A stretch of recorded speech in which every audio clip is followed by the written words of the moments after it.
Okay, today is the 6th of September 2010, and this is the 48th time we are speaking on the Majjhima Nikaya Suttas.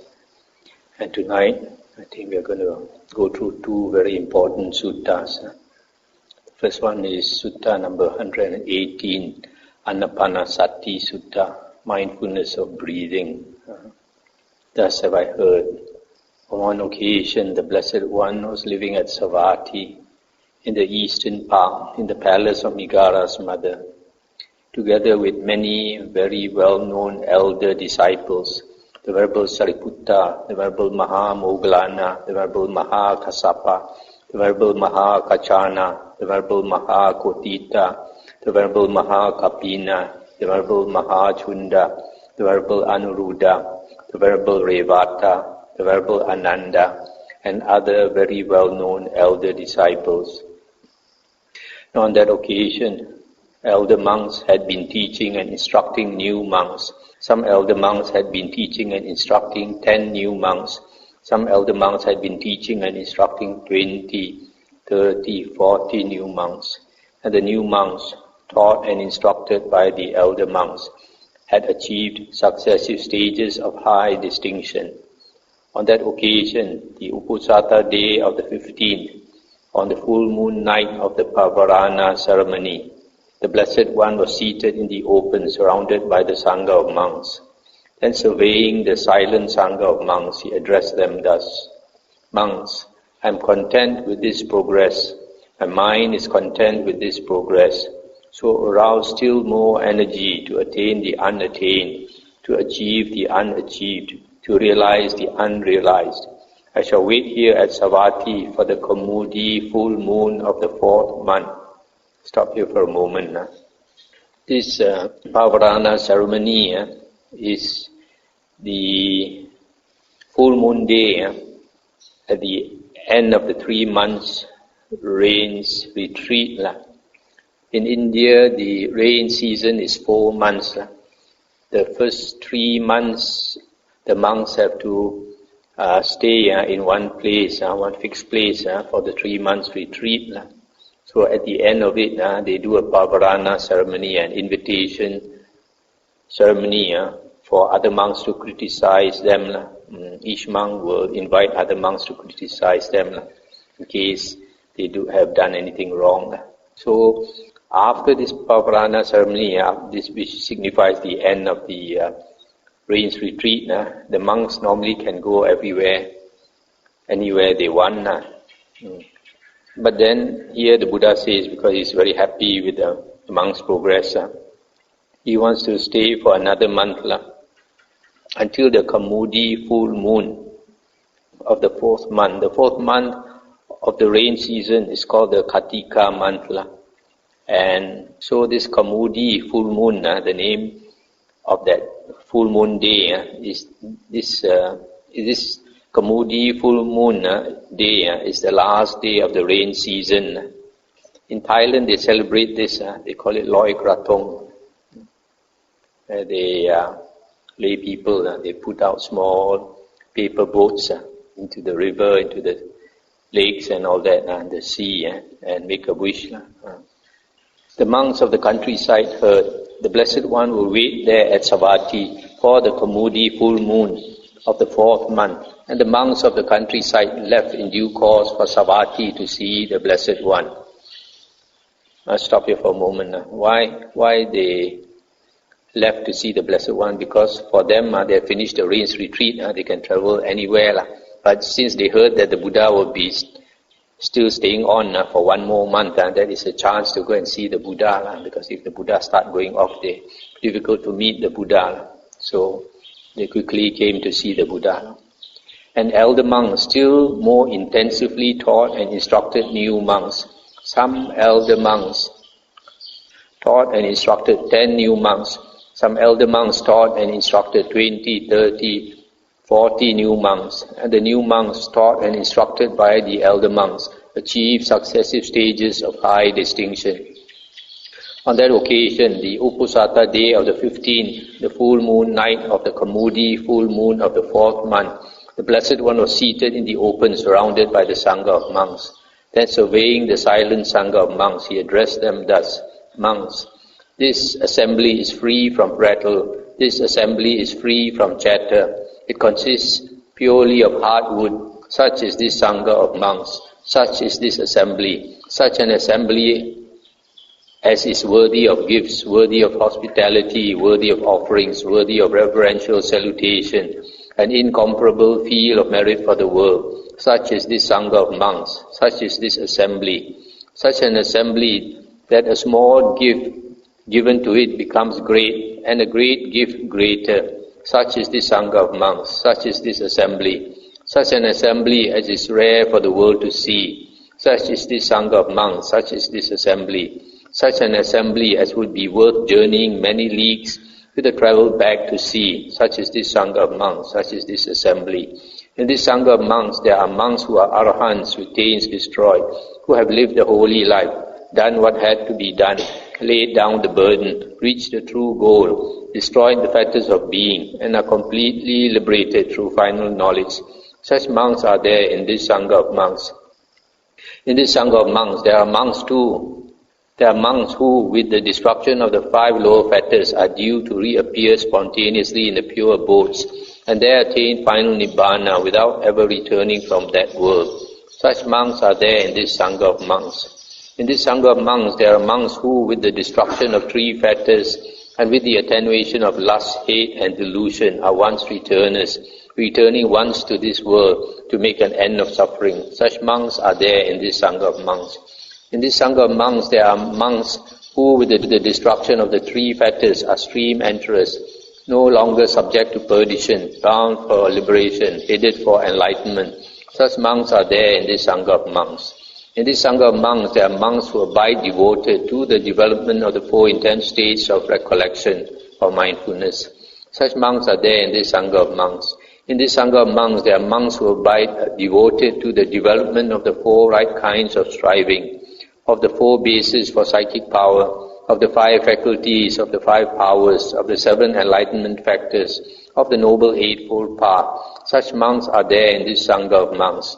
In this Sangha of monks, there are monks who abide devoted to the development of loving kindness, metta, of compassion, karuna, of joy, mudita, of equanimity, upekkha, of the meditation on foulness, of the perception of impermanence. Such monks are there in this Sangha of monks. In this Sangha of monks, there are monks who abide devoted to the development of mindfulness of breathing. Stop here for a moment. So here in paragraph 6, the Buddha said, the elder monks are intensively instructing new monks. What are they instructing? First they have to instruct the Vinaya rules, monastic discipline to the new monks. And then they have to instruct them the suttas, the words of the Buddha. And then thirdly, teach them meditation to achieve the jhanas.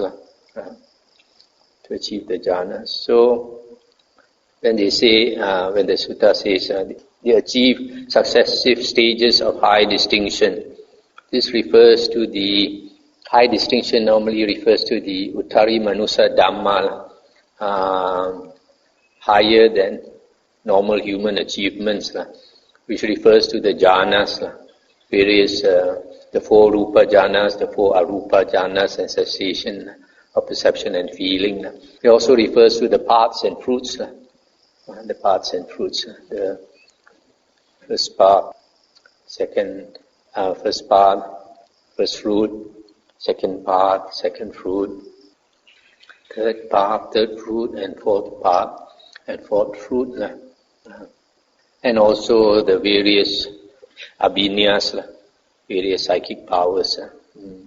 So all this is the stages of high distinction. Then the Buddha said there are arahants here, and then there are monks who have destroyed the 5 lower fetters. This refers to the anagamins. And then those monks who have destroyed 3 fetters and attenuated lust, hate, and delusion are once returners. The Pali word is sakadagamin, once returners. Once returners means they come back one more time as a human being to have a human rebirth, after which they will enter Nibbana. So just like the Sakyamuni Buddha, in his last life as Siddhartha Gautama, probably came back as a Sakadagamin and strove until he attained enlightenment. And then the stream enterers refers to the Sotapanna. And then below the Sotapanna, the Buddha talk about monks who abide devoted to the development of the various, these few things are the 37 Bodhipakya Dhammas. First, these Bodhipakya Dhammas, these requisites of enlightenment, sometimes they are referred to as the Abhidhamma, the higher Dhamma in the suttas. When the Buddha talks about the higher Dhamma, he refers to these 37 Bodhipakya Dhammas usually. So you can see here, there are monks who specialize in the 4 Satipatthana, and there are some specialize in the 4 Samappadana, 4 right kinds of striving. There are some specialize in the 4 Iddhipada, the 4 bases for psychic power, the 5 faculties in some, the 5 faculties, the 5 Indriya, 5 powers, Bala, 7 enlightenment factors, the 7 Bojjhangas, Noble Eightfold Path. So you can see from here, not all monks are specialized in the 4 Satipatthana. So sometimes the translation in some people, they translate the sutta, the Satipatthana Sutta, and they say that Satipatthana is the only way. That's wrong. Satipatthana is not the only way. You can see here very clearly that the monks, besides Satipatthana, they cultivate the other types of practices which are part of the 37 Bodhipakya Dhammas. The translation should be that Satipatthana is the one-way path. One-way path meaning it goes one way only to the end of suffering. Leads one to the end of suffering. And then besides that, there are monks who specialize in the 4 Brahma Vihara, Metta, Karuna, Mudita, and Upekkha. And some on the meditation on foulness, the 32 parts of the body, which was the first meditation the Buddha taught. And then some on the perception of impermanence, for example, contemplating the corpse, how our own body will turn into the corpse, the various types of corpse. And then the last thing the Buddha mentioned is the mindfulness of breathing, Anapanasati. What is not mentioned here is like the kasina. Kasina is something that was already in existence long before the Buddha. So I guess the Buddha thinks it's so common he didn't mention it. Monks, when mindfulness of breathing is developed and cultivated, it is of great fruit and great benefit. When mindfulness of breathing is developed and cultivated, it fulfills the 4 Satipatthana, 4 intense states of mindfulness or recollection. When the 4 Satipatthanas are developed and cultivated, they fulfill the 7 Bojjhanga, the 7 enlightenment factors. When the 7 Bojjhanga are developed and cultivated, they fulfill true knowledge and liberation. Let's stop here for a moment. Here, this sutta is talking more of the Anapanasati, mindfulness of breathing, which happens to be the very meditation the Buddha practiced himself. In the Samyutta Nikaya, the Buddha said, before enlightenment, he practiced Anapanasati, and even after enlightenment also, he practices Anapanasati. But nowadays, there are some monks, they say the Buddha's method of meditation is Vipassana. Vipassana meditation is not found in the suttas. It was invented later, using the commentaries and the later books like Visuddhimagga. So in the suttas, the original teachings of the Buddha's own method of meditation is mindfulness of breathing. In fact, all the meditations taught by the Buddha are always samatha meditation. So here the Buddha says, mindfulness of breathing, if developed and cultivated, fulfills the 4 Satipatthana, and the 4 Satipatthanas are developed and cultivated, they fulfill the 7 enlightenment factors. In other words, which also leads to true knowledge and liberation. In other words, mindfulness of breathing, if developed and cultivated, fulfills the 4 satipatthana, and they fulfill the 7 bojjhanga, 7 enlightenment factors, and they fulfill true knowledge and liberation. And how, monks, is mindfulness of breathing developed and cultivated so that it is of great fruit and great benefit? Here a monk, gone to the forest or to the root of a tree or to an empty hut, sits down, having folded his legs crosswise, sets his body erect, and established mindfulness in front of him. Ever mindful, he breathes in. Mindful, he breathes out. Breathing in long, he understands, I breathe in long. Breathing out long, he understands, I breathe out long. Breathing in short, he understands, I breathe in short. Or breathing out short, he understands, I breathe out short. He trains thus, I shall breathe in, experiencing the whole body of breath. He trains thus, I shall breathe out, experiencing the whole body of breath. He trains thus, I shall breathe in, tranquilizing the bodily volition. He trains thus, I shall breathe out, tranquilizing the bodily volition. The Pali word is sankhara, which I translate as volition. Here it says formation. So here this paragraph says that when you practice Anapanasati, you notice the breath, whether it's long or short, and you experience the whole body of the breath. So this is important. You experience the whole body of the breath. So this meditation is about the breath body. It is not about a point. Nowadays, a lot of meditation teachers, they use the Visuddhimagga, which says that when you practice Anapanasati, you notice the breath at only one point, the upper lip or the tip of the nose. But this is not what the Buddha says, evidently. The Buddha says you should experience the whole body of the breath. So when you practice Anapanasati, you are observing the breath body. You are not observing a point. And then he says, I shall breathe in, tranquilizing the bodily volition. This bodily volition, as we have seen earlier, refers to the breath. You have Kaya Sankhara, Chitta Sankhara, you have Vachi Sankhara. So the Kaya Sankhara here, bodily volition, that means the volition of the body, the intention of the body to function is the breath.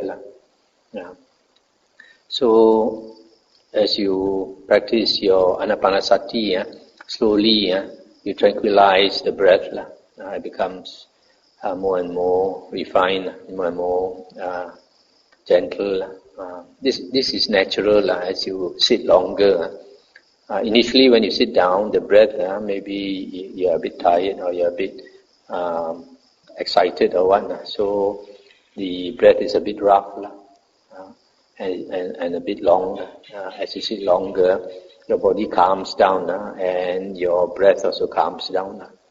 So naturally the bodily volition, the breath, becomes more tranquil. He trains thus, I shall breathe in, experiencing delight. He trains thus, I shall breathe out, experiencing delight.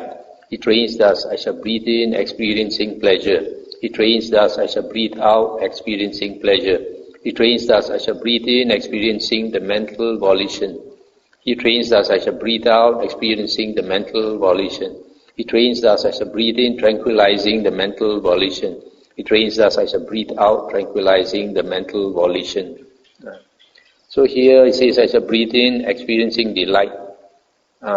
You cannot force yourself to experience delight. When the breath becomes more and more tranquil, and then your mind becomes one-pointed, then the delight will arise. So that's what it means. It doesn't mean that you keep on breathing and waiting for the delight to come. So your attention is not on the delight, your attention should be on the breath. And if you put enough attention on the breath and your attention becomes one-pointed, then that delight and the pleasure, piti and sukha, will arise by itself. Experiencing the mental volition refers to this chitta sankhara, which is the perception and feeling, or feeling and perception. So this delight and pleasure is the feeling. So when you experience the delight and the pleasure, you are experiencing the mental volition, the feeling itself and the perception of that delight and the pleasure. So as the mind calms down, this feeling and the perception also tranquilizes. So that also is natural as you practice longer. It trains us, I shall breathe in, experiencing the mind. It trains us, I shall breathe out, experiencing the mind. It trains us, I shall breathe in, gladdening the mind. It trains us, I shall breathe out, gladdening the mind. It trains us, I shall breathe in, concentrating the mind. It trains us, I shall breathe out, concentrating the mind. It trains us, I shall breathe in, liberating the mind. It trains us, I shall breathe out, liberating the mind.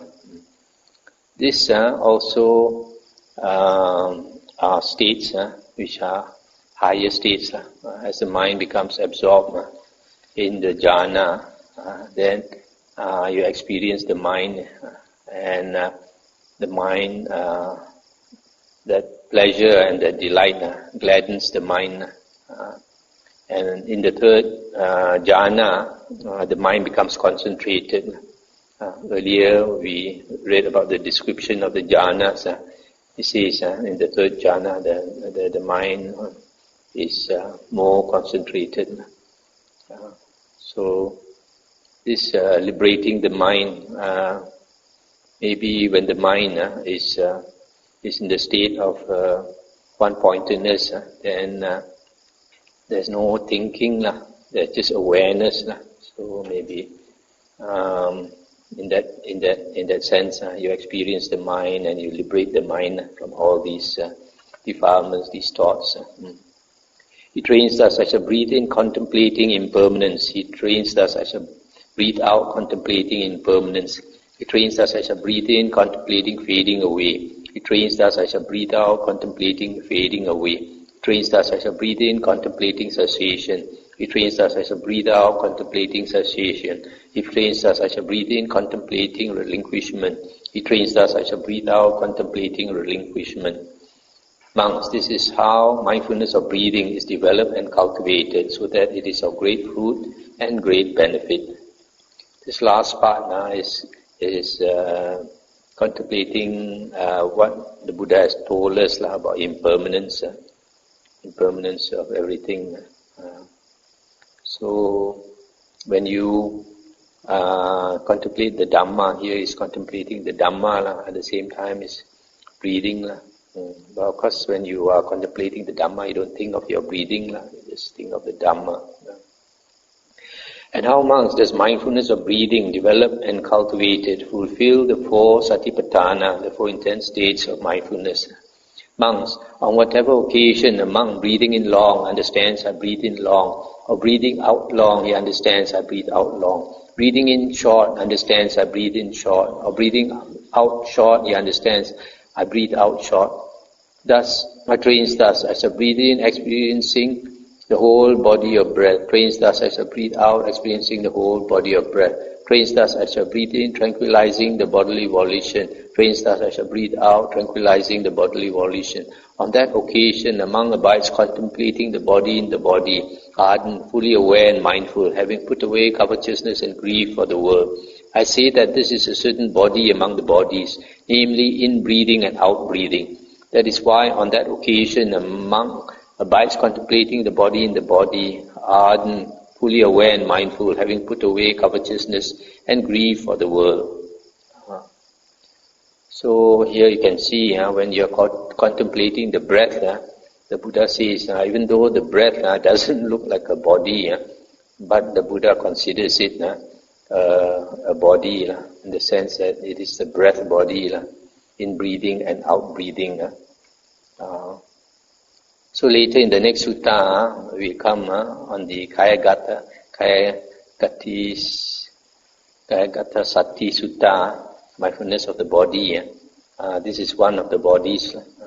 So, in the practice of the Satipatthana, there are 4 objects we have to pay attention to. The first one is body. So here when you contemplate your breath itself, the Buddha says that is practicing Satipatthana, the first object of Satipatthana. So it doesn't have to be a human body. This breath body is also counted. Monks, on whatever occasion, a monk trains thus, I shall breathe in, experiencing delight. Trains thus, I shall breathe out, experiencing delight. Trains thus, I shall breathe in, experiencing pleasure. Trains thus, I shall breathe out, experiencing pleasure. Trains thus, I shall breathe in, experiencing the mental volition. Trains thus, I shall breathe out, experiencing the mental volition. Trains thus, I shall breathe in, tranquilizing the mental volition. Trains thus, I shall breathe out, tranquilizing the mental volition. On that occasion, a monk abides contemplating feelings in feelings, ardent, fully aware and mindful, having put away covetousness and grief for the world. I say that this is a certain feeling among the feelings, namely giving close attention to in-breathing and out-breathing. That is why on that occasion a monk abides contemplating feelings in feelings, ardent, fully aware and mindful, having put away covetousness and grief for the world. This part, the Buddha says, when you experience delight, when you experience pleasure, you are experiencing feelings. So, in that sense, this mindfulness of the breath is a contemplation of feelings, and feelings is the second object of Satipatthana. The other thing that you can say, because here it says, I say that this is a certain feeling among the feelings, namely giving close attention to in-breathing and out-breathing. When we give attention to our breath, going in and going out, sometimes it's very hard to see the breath. So you know that the breath goes in and out. Why? Because of that feeling. Some people feel the breath rather than to see the breath.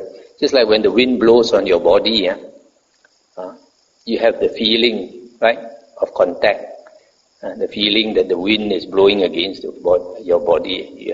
You can feel the wind. So in the same way, when the breath goes inside us, into our lungs, and goes out, you can feel the breath. So for some people, this contemplation of the breathing in and breathing out is like a feeling of the breath. Because of sloth and torpor, we cannot see the breath properly. Our mind is not clear. So you know the breath. For some people, you feel the breath going in and out. That's why is when you pay attention to the breath, then you are paying attention to feeling. That's what. There's another interpretation that you can give here. Monks, on whatever occasion the monk trains thus, I shall breathe in, experiencing the mind. Trains thus, I shall breathe out, experiencing the mind. Trains thus, I shall breathe in, gladdening the mind. Trains thus, I shall breathe out, gladdening the mind. Trains thus, I shall breathe in, concentrating the mind. Trains thus, I shall breathe out, concentrating the mind. Trains thus, I shall breathe in, liberating the mind. Trains thus, I shall breathe out, liberating the mind.